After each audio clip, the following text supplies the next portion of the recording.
Assalamualaikum warahmatullahi wabarakatuh.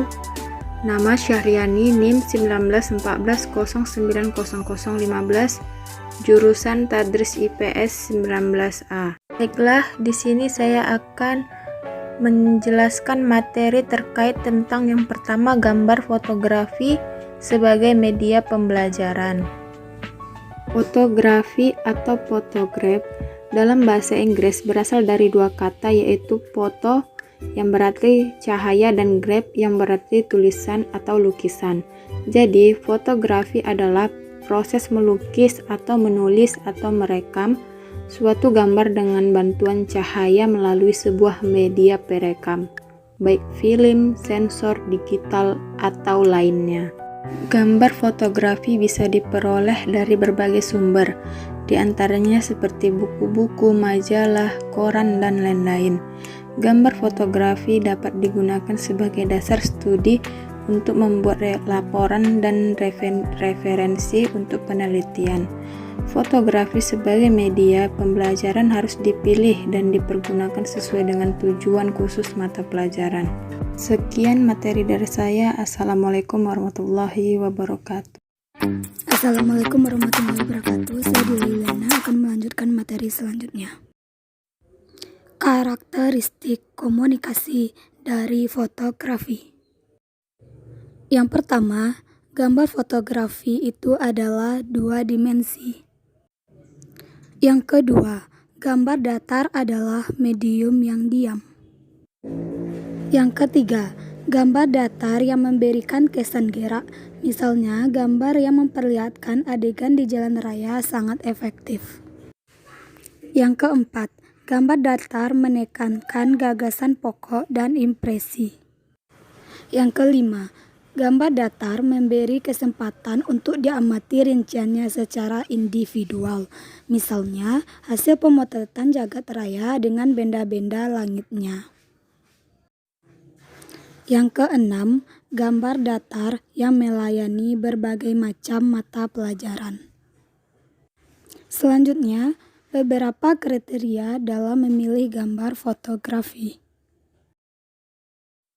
Yang pertama, gambar fotografi itu harus memadai.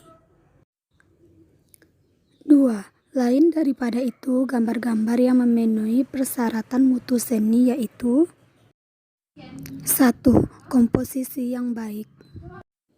2. Pewarnaan yang efektif. Yang ketiga, teknik. Yang keempat, validitas gambar. Yang kelima, memikat perhatian anak-anak. Baiklah, hanya itu yang dapat saya sampaikan. Materi selanjutnya akan disampaikan oleh rekan saya.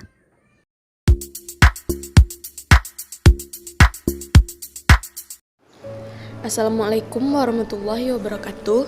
Nama saya Sylvia Ladesra akan melanjutkan materi yang telah disampaikan oleh rekan saya sebelumnya. Yang akan saya bahas di sini adalah prinsip pemakaian gambar fotografi. Prinsip pemakaian gambar fotografi. Yang pertama, pergunakanlah gambar untuk tujuan-tujuan pelajaran yang spesifik, yaitu dengan cara memilih gambar tertentu yang akan mendukung penjelasan inti pelajaran atau pokok-pokok pelajaran.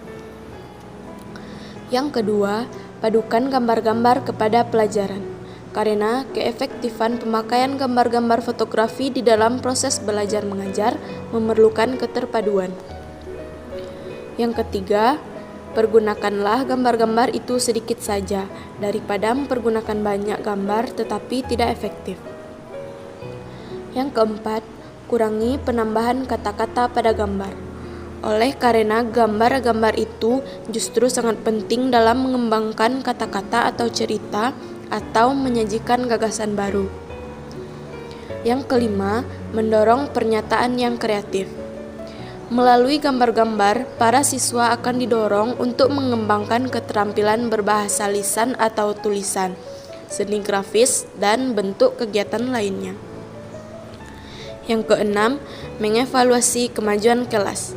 Bisa juga dengan memanfaatkan gambar-gambar baik secara umum maupun secara khusus. Baiklah, hanya itu yang dapat saya sampaikan. Materi selanjutnya akan dilanjutkan oleh rekan saya. Assalamualaikum warahmatullahi wabarakatuh. Nama Rida Aulia Busra, NIM 1714090025, jurusan Tadris IPS Sejarah. Baiklah, langsung saja masuk kepada materi, yakni produksi gambar fotografi. Sebagai media multiperspektif, fotografi sebagai media pembelajaran multiperspektif berguna untuk mengasah daya berpikir peserta didik dalam suatu permasalahan. Fotografi berperan juga dalam membuat bahan evaluasi, misalkan untuk mengetahui perkembangan pertumbuhan anak. Komposisi dalam fotografi, yakni komposisi fotografi adalah masalah menempatkan berbagai benda yang terpotret dalam bingkai fotonya. Bagus tidaknya komposisi tersebut sangat bergantung pada kebutuhan foto itu sendiri. Kemudian ada berbagai jenis komposisi. Berbagai jenis komposisi dalam menggambar atau memotret suatu objek, yaitu komposisi diagonal, komposisi segitiga, komposisi terowongan, atau bingkai dan komunikasi keseimbangan balance. Mungkin hanya itu, sekian dan terima kasih. Wassalamualaikum warahmatullahi wabarakatuh.